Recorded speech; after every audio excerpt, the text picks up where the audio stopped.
it's amazing stick-to-itiveness because there's been a lot of ups and downs with CCL over the years. I think it's great that you've done it. Craig has an MBA from Fullerton, CSU Fullerton, and he works for a software company in Anaheim, California. I'm happy to say that he grew up in Watsonville, right down the road from where Dave and I are here in the Bay Area. I grew Um, up in Gilroy. That's right yeah, across right. the hills from me. Yes. Yeah, we won't talk about artichokes, everybody. That's just off the table. Uh, but he's an accountant by day and a conservation activist by night. And Craig works on all levels. He's doing some local stuff, like my brother Dave is doing a lot of local stuff.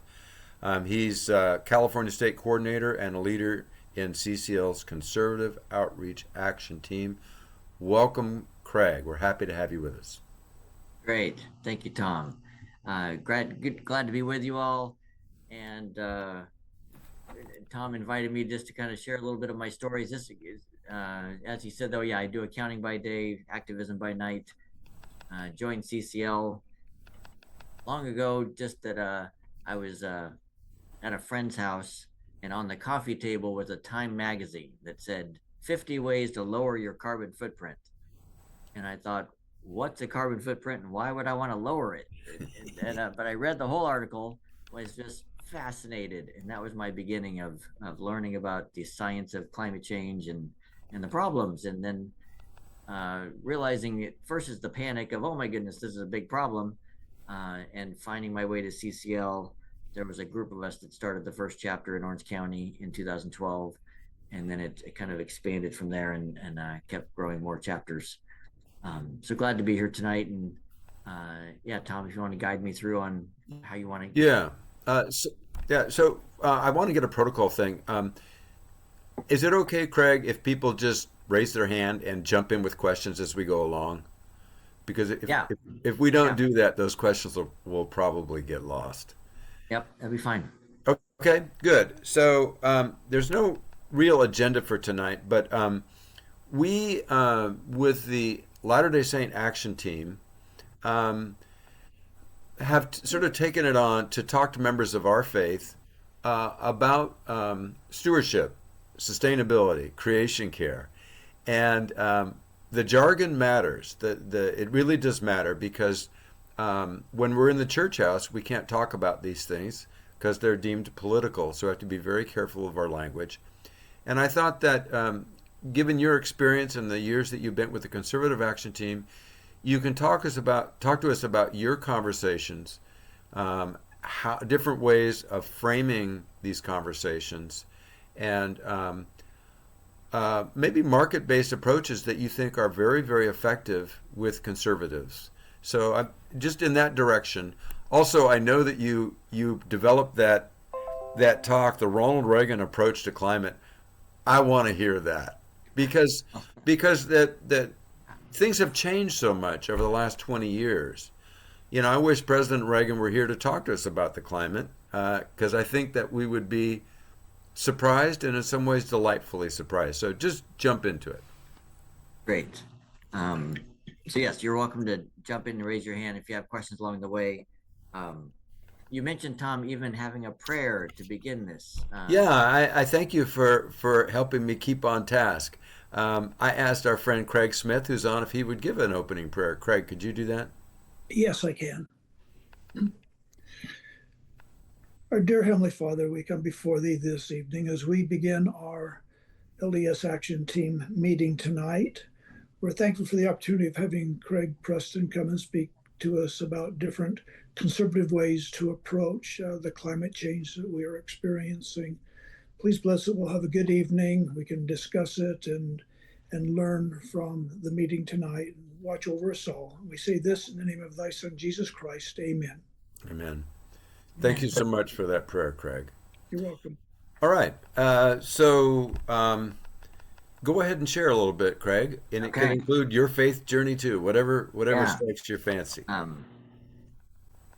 So in CCL, we remake ourselves each Congress. The United States votes, and we get a new Congress every 2 years.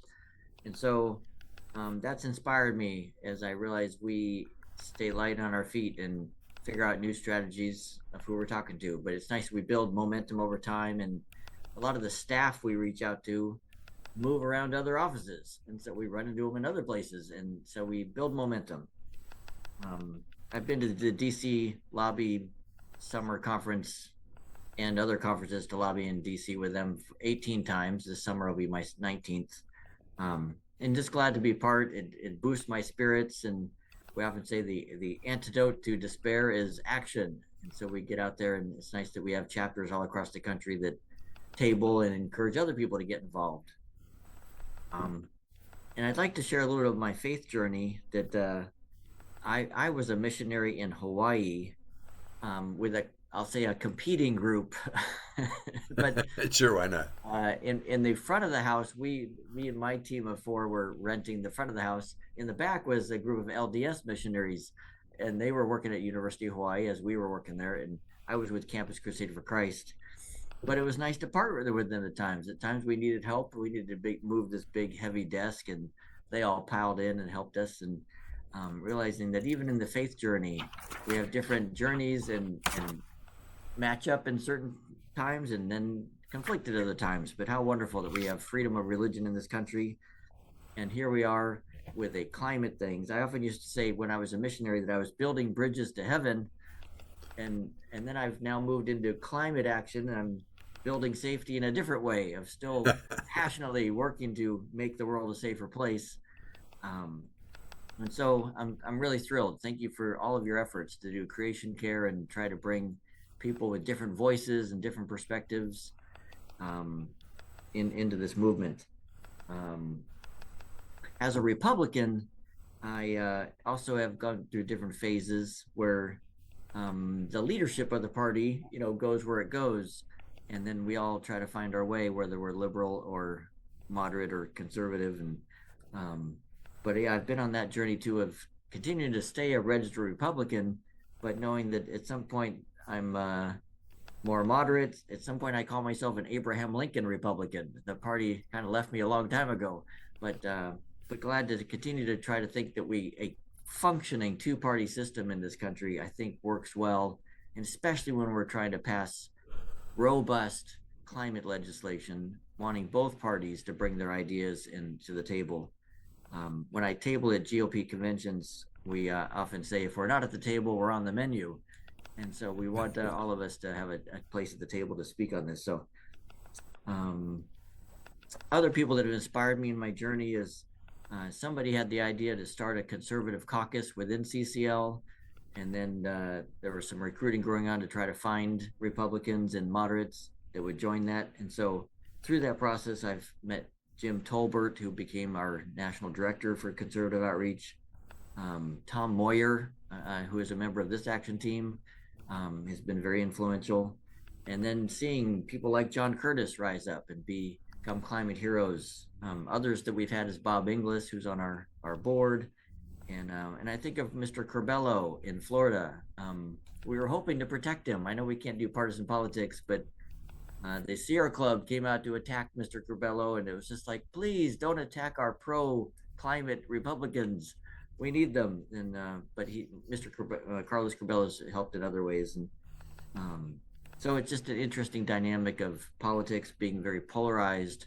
But we in CCL have found, through our techniques of appreciation, persistence, and being helpful, we move the needle, and they tend to invite us back. I'm always like that. Instead of us being the environmentalists that are outside with protest signs, we get invited into the office and repeatedly invited back, that we come in and do our thing. So I appreciate the CCL values that have brought us to this point. Now with our new executive director and full-time, not just active and acting director, but appointed director, Ricky Bradley, we're really getting ready. So Tom, you had mentioned about the Bridges program. Yeah. Just give a shout out for that what an amazing program I think it'll be. So it's free, great training. Often when I'm tabling, people go by and we say, we help people reach out to their member of Congress and we train them how to do it. And they'll turn around and come back like, you train us for free? And like, we provide training. And so the resources on community are vast. And if you try to do all of them, it probably burn out pretty fast. So you just pick the ones that are really match up with your passion. And but the Bridges training does seem like an exciting program for this year, where you can do it live tomorrow at I think 6 o'clock Mountain. Yeah. Or you can they have recordings and you can just listen and keep track that way. So, but the spirit of that program continues to inspire me. We try to find a way to have those even difficult conversations that a lot of other groups have chosen to go either far left or far right, and we try to find ways to bring us to the middle so we can bring both Republicans and Democrats to the table, because the climate will suffer if they don't. If we polarize and continue to be in a stuck, paralyzed world, it just hurts the climate, hurts all the people, and the polluters love it. They love to paralyze the system because then they can just pollute more freely. So I'm glad that we push for market solutions, things that can be pro-business, that can move the ball forward and bring a big tent of people that want to get involved. I often encourage chapters to even declare right at the beginning of their chapter meeting that you can fight about partisan politics outside after the meeting, but in the meeting, please watch your language, and let us continue to bring ourselves together and focus on climate here. That I've been successful at times where I've seen other people put out trainings on the language that we promote, and that often when I teach liberals on how to join us to help us table at a GOP convention, I'm mainly teaching them what not to say. Because as soon as they say some phrase, some dog whistle that will let people know that they're a liberal, the conversation tends to end. But if we can just have them avoid those, then there's some curiosity, and the conversation can continue. Yeah, Craig, that's something that we've talked about quite a bit. Can you give us an example of some of those phrases that just sort of, like a bomb going off in certain circles? Yeah, I don't have the document in front of me, but I'll say some of them are in our name. The word lobby. Yeah. Just that's a phrase that the lobbyists don't have a very good reputation on Capitol Hill. So, but I say, we're a nonprofit that works for climate action and helping pass bipartisan climate legislation. Some of those phrases tend to be the ones I like are like market driven and robust climate action. If it starts to say the word ban, if we're going to ban anything, as if we're going to have a big government come in and try to fix it, we try to say, no, we want the power of the people and the voice of the people, and we want government to play a role, but really to set things on track so there's a fair playing field. And even when they talk about all energy sources, I know that somebody here mentioned having a PhD in sustainability, Dolly, in green electricity, that we talk about all energy sources. And that just is a very welcoming phrase. And that even being pro-nuclear, that was a big deal for CCL to come out and be pro-nuclear. Most environmental groups have a long history of being anti-nuclear. And so that we will advocate so that we can have a fair playing field and let them compete. But that's when we would talk about a price on carbon being that mechanism. So those are some of the phrases of. Good. Let me speak to that thing about the Ronald Reagan approach. Yeah. Yeah, I did find years ago when I was in Toastmasters, I chose to do the Ronald Reagan approach to climate disruption, and mainly talked about the history of Ronald Reagan, seeing and hearing about the ozone problem causing problems on the earth, having to study the science, but instead of fighting the science and denying the science, he decided to partner with industry that were creating products that were causing the problem, but then encourage them to be part of the solution, and that they would transition their refrigerants and their CFCs out of hairspray to other products. But he got like 192 countries to sign the Montreal Protocol so that they would agree around the world to implement these things and move off of those harmful chemicals. So it just continues to be one of the most successful environmental agreements ever. And that, so when I try to encourage others in the Republican Party, like, let's do what Ronald Reagan did. Let's partner with other countries and make this happen. Um, Do you, kind of does go, that yeah. does that strike a welcome chord? Is that something that Republicans like to hear? Because there's many victories caring for the environment from the Republican side of the aisle. Uh, yes, that the conversation can continue with the Ronald, I'm sorry, Richard Nixon years of the Clean Water Act, the Clean Air Act, the creation of the EPA, that those are under Republican administrations. Depending on who I'm talking to, I can watch their face though. If they're younger, they might go Ronald Reagan who, or so depending on the age and their interest. But George Shultz worked in the Ronald Reagan administration, and he was one of our kind of our big time advisors years ago. He's passed away now. But yeah, but these were some of the older, more established conservatives from the 70s and 80s. Depending on who I'm talking to, if they're a younger group, they might not be connected to them as much. So so then we would put quotes by Matt Gaetz in Florida, and he would talk. He had a quote where he said, "I didn't go to Congress to wrestle with a thermometer," and he was just embracing the science that, yep, we're heating and we need to do something about it. And Lindsey Graham has some great quotes of wanting to use a market mechanism to solve climate change. So we try to find some of those and promote them so that they don't feel alone. They realize, oh, some of the people we respect in the Republican movement is already talking about climate change. Let's have more of us talk about it. It's great. So there's sort of a cloud over Washington D.C. in terms of the ability for people to really feel safe to have conversations about clean energy and climate change. Can you address that a little bit? Or we just quietly go in to talk to the staff of members of Congress knowing that they want to have these conversations? What do you think? So far, we've gotten feedback that because we continue to be the ones going to Capitol Hill, where a lot of other environmental groups have just left. They aren't putting energy into advocating on Capitol Hill. They've gone to more state level or county level movements. So they appreciate, though, especially Republican offices have appreciated that we still continue to send lobby teams. We now have a conservative conference specifically for conservative voices. Moderates are welcome too, because we can use their voice. But we do that in April. They've been in DC the last few years, but this year it's going to be a virtual day of training on a Saturday, and then it'll be a lobby day, virtual lobby day.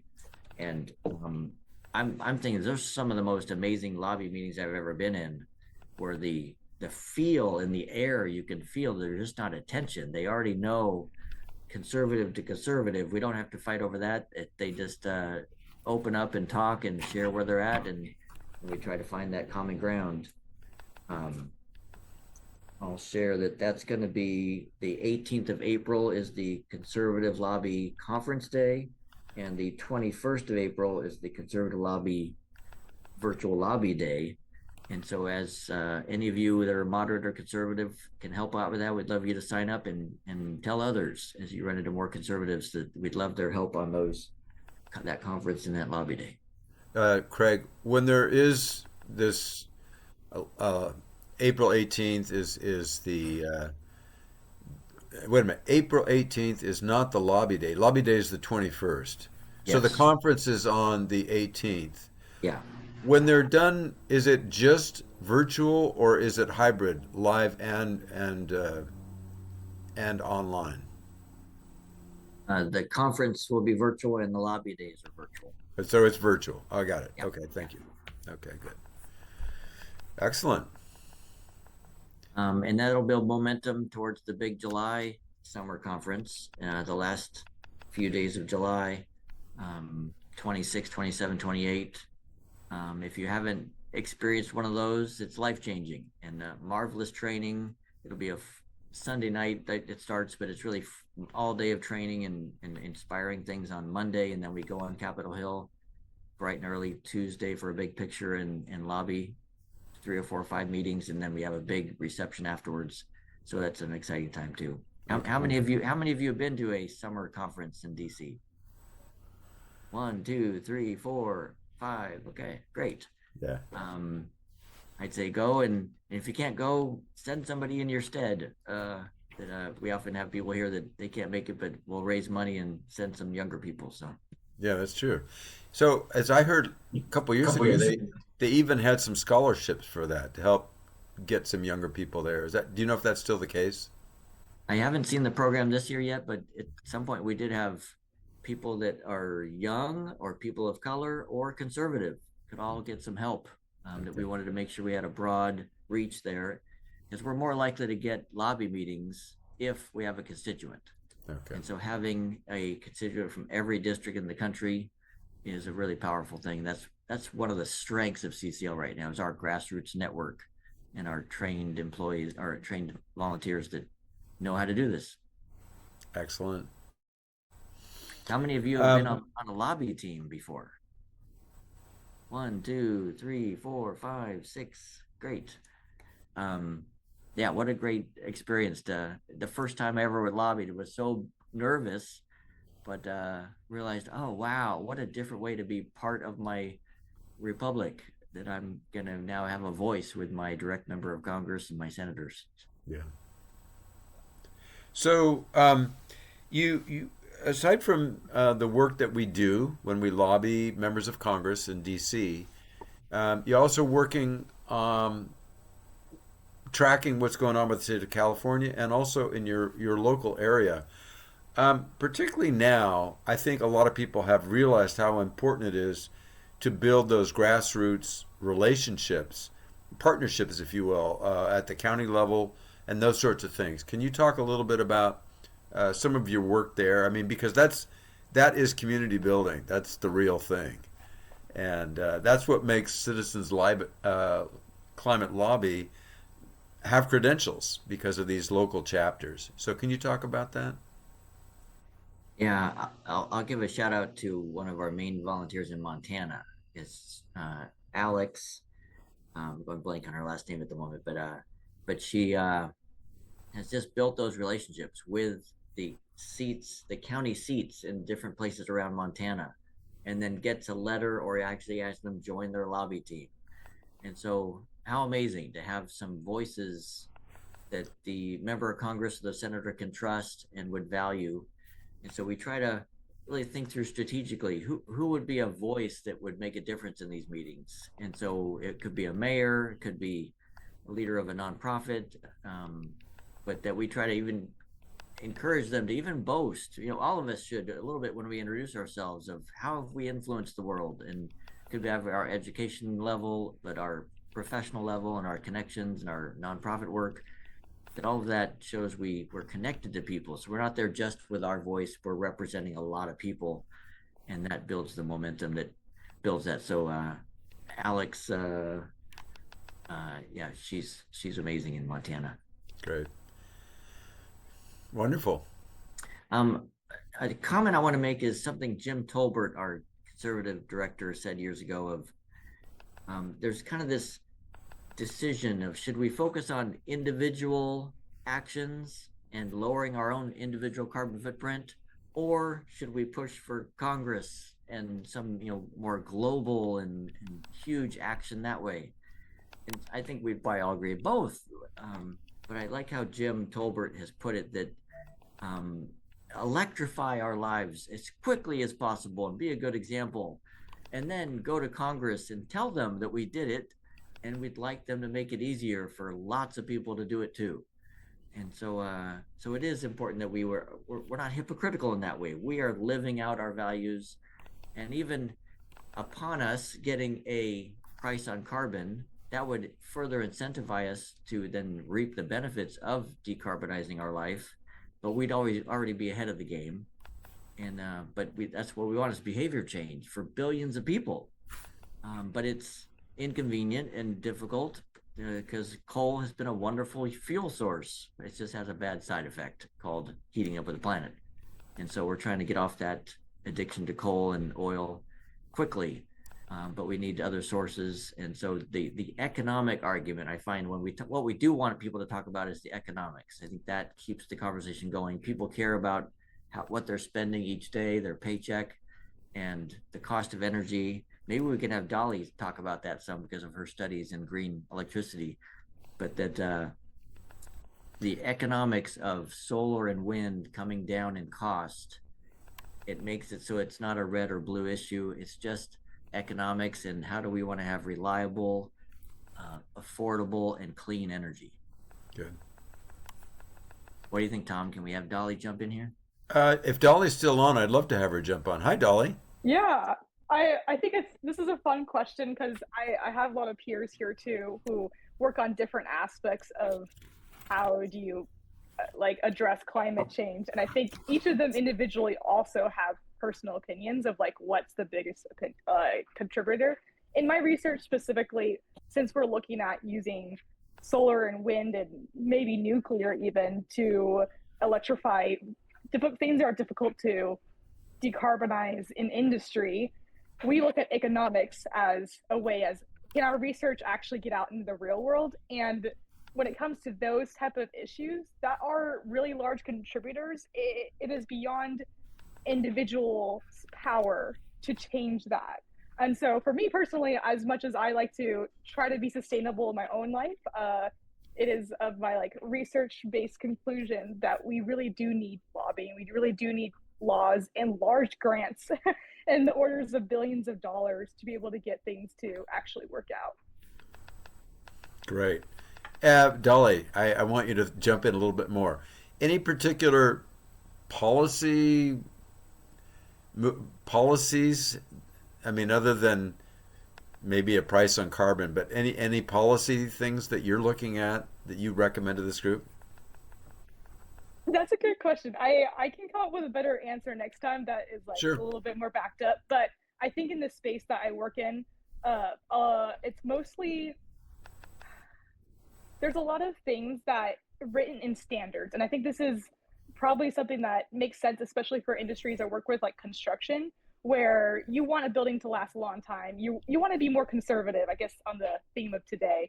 And so we come up with engineering standards that say certain things. So beyond a carbon tax, which I think would be fantastic, but I don't know how to convince someone of doing so.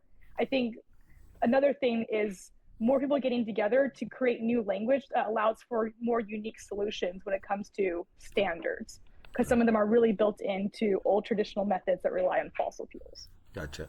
Okay, great. Thank you, Dolly. It's wonderful. Come back again and join us. Talk to us about this. Sure thing. Yeah. So, Craig, back to you. Any other things locally that you approach that you could share with us? I'll say my passion right now is affordable, reliable, clean energy.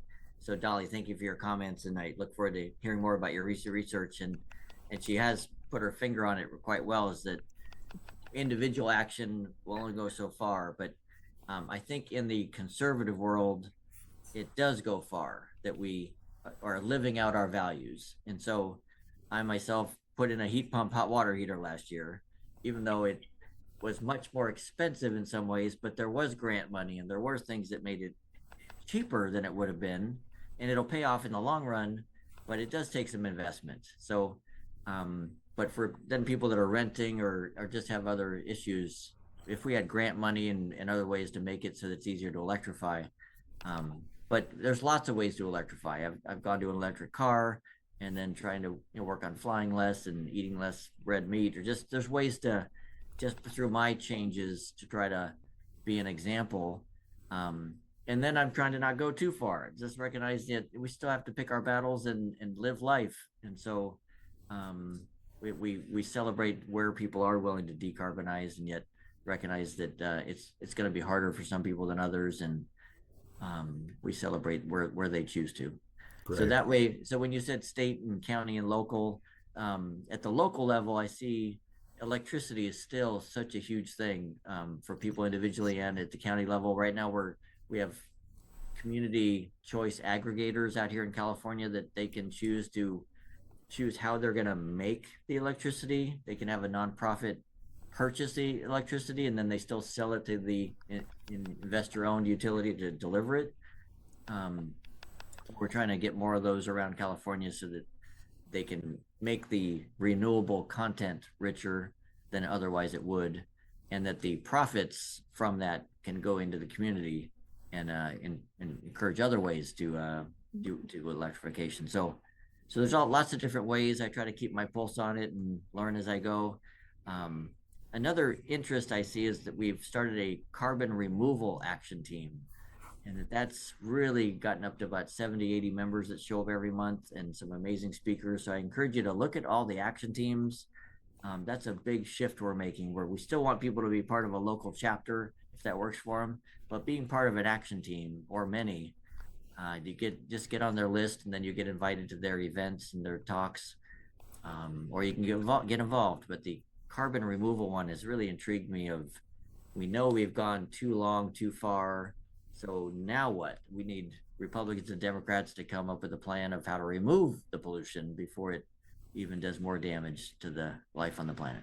Do you hear objections to that? People saying, if we focus too much on removal, then they won't care about just polluting because we're just going to remove it later. Do you hear that? Yes, and we're pretty quick to say we need both. We need to drop how we're filling the bathtub and pull the plug as well. we need when you have an overflowing bathtub, you got to do both. Gotcha. Okay, Ian. I just wanted to get his take on insurance and the effect that climate change is having on insurance. So I'm here in Texas. I own 9 homes here in Texas. 8 of them lost their insurance because there have been too many climate claims. And I know that in Florida, I think up to a third of homeowners don't buy insurance at all because of the effects of the increasing effects of weather events. And I wanted to hear if you thought that that's a good approach when it comes to conservatives. Yes. Out here in California a year ago, we had massive, very expensive, deadly fires. And so it's something the public is aware of. Nobody in Southern California didn't know somebody that had to move or had to go help clear a house or temporarily house people. Just lots of people that lost their homes in those fast-moving fires that are just not normal wildfires. They move faster, they burn hotter. We've got a supercharged world right now. And so the insurance companies had already seen this problem, and that's their business, to manage risk. And so I won't maybe call it a science, but it's a mathematical process that they spend a lot of time on to do actuaries and plan risk. And so a lot of them had already left the state, had already refused to renew or refused to set up new policies.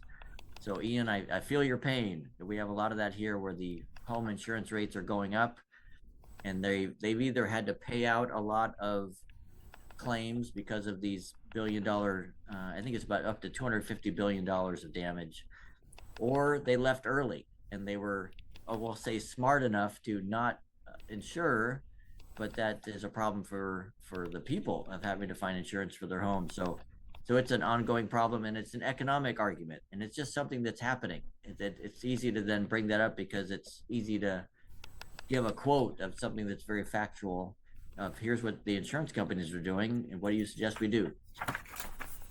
Good one. Great question, Ian. Thank you. Other questions for Craig? I've got one. I'm kind of a moderate, so I'm between conservative and liberal. So when I hear somebody discuss climate change, whether it's liberal or conservative, it all seems the same to me. So can you give some examples of conservative compared to some examples of liberal talking about climate change? Yes, thanks for the question. I'll say liberals historically will use the power of government to ban things and just say, no, you can't pollute. No, you can't have that. No, no, no, no guns, no alcohol, no this, no that. And so there's a way to kind of the harsh treatment of using the power of the ban. Um, um, Conservatives often are more pro business and they want to release from any restrictions and regulations. So they say, allow everything, allow air pollution, allow water pollution, and just let people move if the company burns down their house. And so there's just a balance. We call it regulated capitalism. And so that's where I think as the right to left moderates between there is unregulated capitalism to pollute freely like you like and make lots of money to you can't do anything. And so here we are with our permitting reform interest, trying to find a middle ground there that permitting reform has become so restrictive we can't build anything, or at least not fast enough the way you want to. So we're trying to get the liberals to loosen up on their history of don't build it, fight it, fight it, fight it, fight the pipelines, fight everything. And we're trying to help the conservatives get on board that we still want the public interest. We want the public to have a voice even early in the phase, but then we still need to build the stuff and build it quickly and then protect from lawsuits that they could get sued for 10 years, that we would limit that for a year they could be sued. But after that, people have to move on and recognize their window to sue was over. So there's just ways to try to moderate between those dynamics. Excellent. Good one. Thank you. Dave Fallon. Yeah, say, Craig, I wonder in your conversations with members of Congress, if you bring up your faith, particularly if you know the member of Congress has a faith orientation, him or herself, and if so, what's your experience been? In one of my favorite meetings that I mentioned at a conservative lobby meeting, Katie Zakreski was on the team, and she went to Sunday school with the member of Congress's son. And so we capitalized on that. And so if I try to get the whole lobby team to do some research on the background of the member of Congress, but also the staff, if we can find something of their background of where they went to school, where they grew up, and something like that, where we can connect. But it was wonderful to see this member of Congress from Arkansas light up and talk about his son and the church they went to. This was a Catholic church and the Catholic faith, but boy, it really makes greasing the slide go well. Other times we just we do our research to try and find something we can appreciate from that member of Congress, and some of them do have a strong faith background. One of our ones here in Orange County is more of an evangelical, so we try to understand her dynamics there, and yet she also had a Catholic background, so we understand some of those nuances, and just recognize that might shape some of the value structure that they have.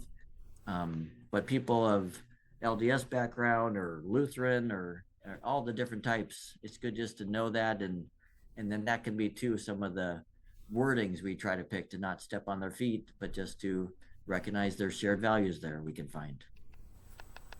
Excellent. Craig, I've got a comment and a question.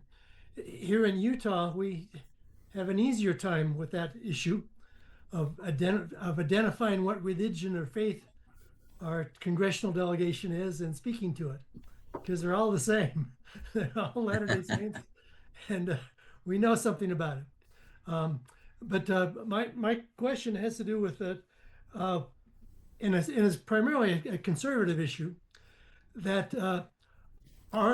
some of our LDS leaders have of late been talking about the confusion which people, particularly in the mountain states of Utah and so forth, probably some in California, have between the boundary between religion and politics.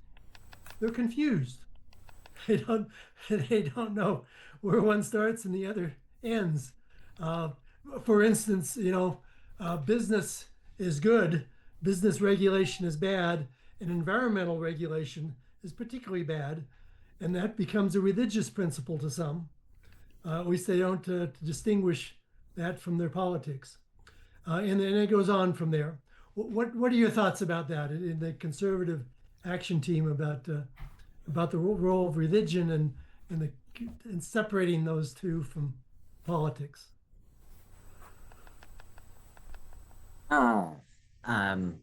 Comment first of Tom, I recognize this is not being recorded. Would you like to record it in case somebody wants to hear the rest of this meeting? It is not being recorded. I thought it was being recorded. Yeah. Yeah. Oh, good. Yeah. Okay, excellent. Thank you. All right, thank you, David, for that question. So in terms of faith and being involved with politics, I think that example I gave of regulated capitalism, and that to let the corporate world just run off and do whatever they want to us, the people, has problems, and yet to have the people do whatever they want to the corporations has problems. And so finding a balance of that, we want a win-win-win here, and that the government plays that role to be somewhat like a referee on a sporting field, that we would not want to see a football game or a soccer game without referees, and they just break into a fight and foul each other, and somebody wins, but then they say it wasn't real because you cheated. And that referees are important. And so we want our government to not overly have a strong hand, but we want it to have a strong enough hand to do its job to keep the playing field fair. So I think there's ways to argue to the middle, and that even people of faith have values and things we care about. And so we'd want those recognized in our members of Congress and in our elected leaders. And so there's a way to have those voices there, that we as people and as a government and as a country live out our values. And if we stray from those values, it causes hardship to us individually and as a corporate entity. I think there's just ways to make it so they can see in a very practical level, if we dislodge ourselves completely from government, we have now let go of the reins and the horses will run off, and there's a need for us to be involved. Good one. An example, Craig, that comes up a lot, I think, is I think all the religions at the core have a strong belief in caring for creation, that there's something holy about it, and we have a responsibility, stewardship for it. And I think that recognition has become stronger of late. But the overregulation belief among conservatives runs counter to that. And they tend to discount the care for creation stewardship some. For instance, EPA's recent ruling that they exist to promote business and not to protect the environment. That was literally stated by our EPA chief. Seems misguided. If he anyway, I think there's kind of a general confusion. Some people that are conservative adopt that political mantra and confuse it with religious beliefs, when religious beliefs would tell them otherwise. Yeah. Probably the same with immigration. Care for one another is certainly a strong religious value. In political sense, there's differences. Something I've been pondering lately is the word humility, and even can I identify beliefs I've had in my life that I no longer hold? And would I be willing to even admit that to people, that I used to believe the earth was flat and now I don't? And I used to believe maybe that I thought the earth was only 5,000 years old, and now I've shifted to think, there's some science that shows it's older than that. And so but here I am trying to get Congress to possibly change their belief in something, and it's really hard to get people to change their belief. I first admit that, okay, it's hard for me even to change my beliefs, but in humility, I'm going there and try to listen more than I talk, and then show that I'm not there to threaten them, but that we find those shared values, and then those conversations go a little better. And that middle zone, I think that's kind of like being on a greased log. It's really hard to be in the middle on something. It's easier to kind of almost lazy to go to the extremes, to actually listen and say, okay, immigration is a problem and we do need to solve it. And but how we solve it matters. And the environment is something that benefits all of us. Clean air and clean water. If we don't have clean air and clean water, we all suffer. And so, but how we solve it, it matters. And so, yes, business needs a seat at the table, and we benefit from businesses that can do a lot of stuff for us. That's why I try to say, like I did earlier about even coal having a history of what a marvelous thing we found. Dark black rocks in the ground that we could burn, and a cheap energy source that has built this amazing economy, and it has a side effect. And so just trying to make it so we can talk about both. Really good. Other questions for Craig?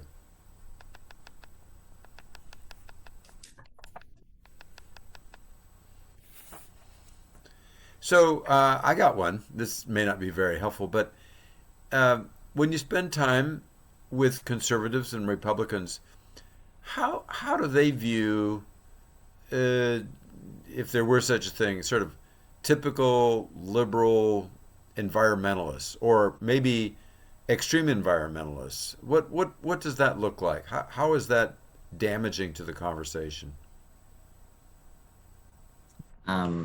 Like for the example, when we say we're with Citizens Climate Lobby and we have the word climate in our name, and that being Yeah, polarized, just don't use the word climate or lobby, right? yeah.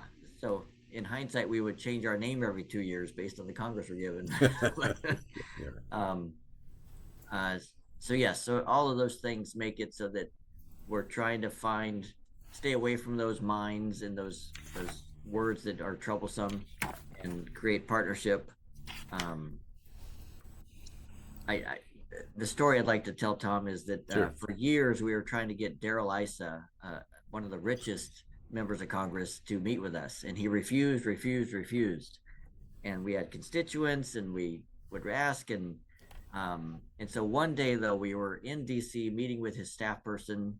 We were glad to at least get that at some point, and he stormed into the room, and he said, "You guys always say I'm never willing to meet with you. Well, here I am. What do you want to talk about?"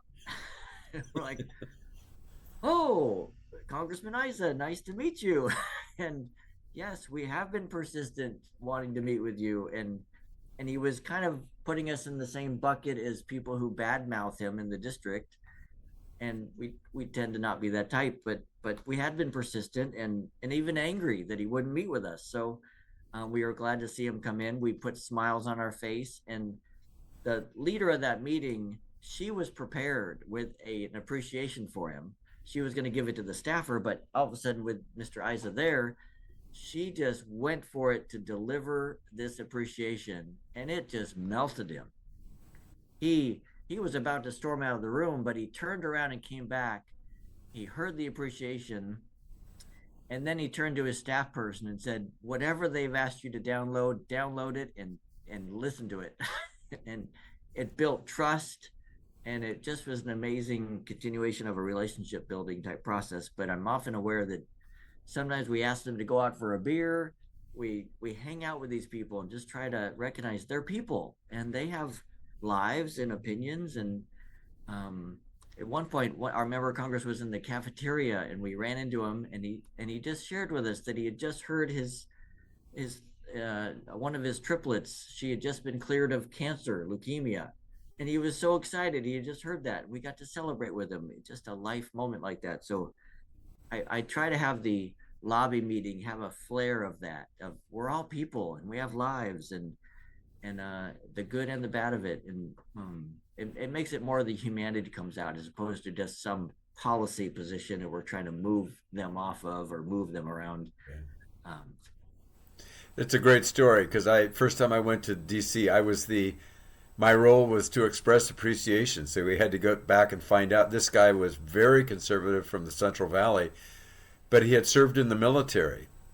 And I was able to share with him what the Pentagon said as climate change as being our number one national security threat. He was very interested. So these things do develop into really good conversations. It's really helpful. Yeah, yeah. So other questions for Craig? Got one more question. Through the last few years, we're seeing more and more devastation caused by climate. We're in kind of a really dry section here. We've got the oceans are rising back east and down south. They're getting some pretty bad storms. Does that affecting people the way they're thinking and maybe bringing people closer together? Are they starting to recognize that maybe this is climate that's doing all of this? I wish it was. From what I can tell, it doesn't.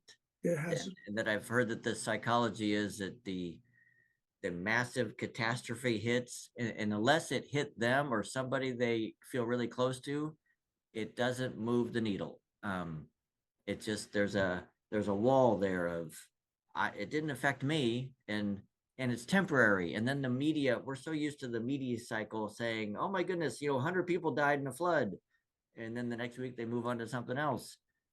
It takes years to rebuild the city of the flood, but we're so used to the short-term kind of sound bites. So I would say, Craig Smith, that I do try to educate people on how sea level rise and these catastrophes are coming more frequently, and the fires are burning hotter, and there's more smoke problems, and but then if we can quickly get to solutions that they can live with. I see David Kane nodding his head, that he knows from the presenters action team, that I've learned a lot from him and his action team, that the slide decks they would provide just went quickly to, yes, it's a problem. We do 4 or 5 slides on the problem, and then we do 20 slides on here are some solutions, and get them excited about things that they can do and they can advocate for. And so then we don't dwell on the fact that we're trying to convince them that there is a problem. We just try to convince them that there's solutions that they would like, and they might have different reasons for wanting to advocate for that solution. And I'm okay with that. If they want it just because it's pro-business, or if it'll make them money, or it'll get that environmentalist off their back, whatever their reason is, that they want to put a price on carbon. But David Kane, I know we're down to the end of the wire. Can you speak to that from a presenters action team standpoint, which you're all invited to join the presenters action team? And you're on mute, David. I think, yeah, David's muted, but he was having an audio problem earlier. I can tell he's hearing me because I can see his head nodding up and down. I know this is speaking. Can you hear me now? Yeah. Yeah. So the thing is that there's a tribal aspect of people. We all belong to multiple tribes. And one of the tribes conservatives rarely join up to is being an environmentalist. They're just not part of that tribe. And environmentalists are associated with being very, very concerned, very, very active, and very, very angry about climate change. So as Greg mentions, if you get onto the solution and you get the hope and optimism, and you really believe it, and that's one of the things that Craig really exemplifies. You can just see the hope and optimism part of him coming through. It's absolutely contagious, but you just have to do that. And the last thing is, we often talk about ourselves as an environmental organization, and that's a killer. But if we talk to them as a civic organization, a citizens organization, it neutralizes everything. So I'll stop there. But yes, there's a lot I've learned from Craig, and hopefully we've contributed something to this as well. And David, are there slide decks still on the presenters action team that people can download? Is what? I'm sorry? Are there slide decks? There is one, but it's old because, as you know, CCL is going through this bridge transition. It's fundamental, actually. And I understand the staff is working on a new slide deck, but I haven't seen it yet. Okay. And so just hold your horses. Something's coming. All right. it makes it Excellent. easy. So if you're part of any group that wants a speaker, Rotary clubs are great. What a great resource when Tom and that team get that slide deck together. Boy, that made it easy for me to go and be a speaker because the deck was already made. Thank you. I'd like to give a shout out to Ian. He brought the most new members to this meeting. Thank you, Ian. Way to go, Ian. And you're all invited to bring people to this meeting, and we build it. That's how we build it. We talk it up, as Catherine Hayo says, talk about climate change. And so thank you, Ian, for bringing your friends.